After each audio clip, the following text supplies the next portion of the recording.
বহু বছর পরে সিনেমা হলে এসেছি। স্বৈরাচারী হাসিনা সরকারের অত্যাচারের শিকার হয়েছে, কথা বলতে পারেনি, মুখ খুলতে পারেনি, বিভিন্নভাবে তার থেকে ব্ল্যাকমেইল করা হয়েছে।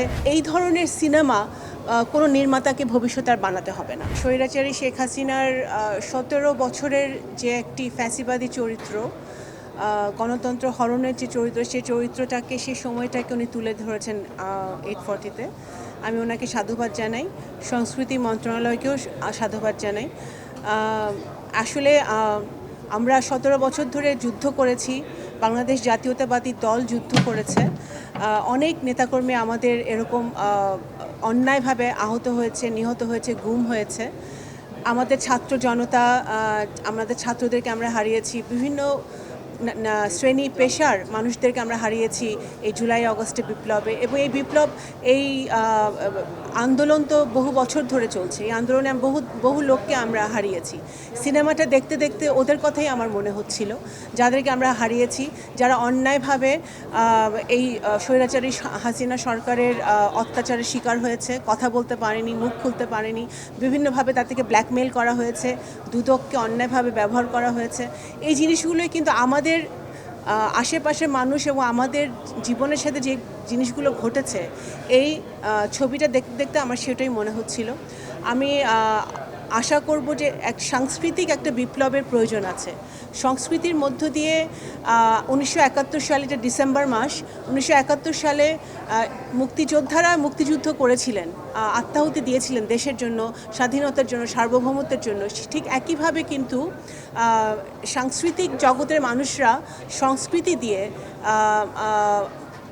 71 সালে সারা বাংলাদেশে এবং পৃথিবীকে বাংলাদেশের কথা জানিয়েছিল। আজকে সেই আবার সংস্কৃতির জগতে একটা বিপ্লবের প্রয়োজন, এবং যাতে ভবিষ্যতে এই ধরনের স্বৈরাচারী শাসকরা আর কখনো বাংলাদেশে আসতে না পারে, বসতে না পারে। বাংলাদেশ জাতীয়তাবাদী দলের পক্ষ থেকে বাংলাদেশ জাতীয়তাবাদী দলের চেয়ারপারসন, ভারপ্রাপ্ত চেয়ারপারসন অত্যন্ত সজাগভাবে কিন্তু নিজের দলের নেতাকর্মী সহ বাংলাদেশের সকলকে ওনারা এই প্রেরণায় দিয়ে যাচ্ছেন, যেন বাংলাদেশ একটি নতুন বাংলাদেশে একটি স্বচ্ছ, জবাবদিহিমূলক সরকার গঠন হয়, যেখানে সকল শ্রেণী পেশার মানুষ এক সমানভাবে বাঁচতে পারবে, বৈষম্যহীনভাবে বাঁচতে পারবে। এবং এই ধরনের সিনেমা কোনো নির্মাতাকে ভবিষ্যতে আর বানাতে হবে না। বহু বছর পরে সিনেমা হলে এসেছি, কিন্তু অবশ্যই আমাদেরকে ইনভাইট করেছেন সংস্কৃতি মন্ত্রণালয়, আমি ধন্যবাদ জানাই।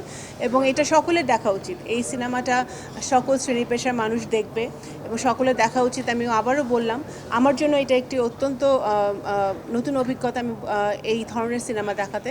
এবং আমি বলতে চাই যে সংস্কৃতির মধ্য দিয়ে সমাজের চিত্র, রাজনীতির চিত্র তুলে ধরতে হবে।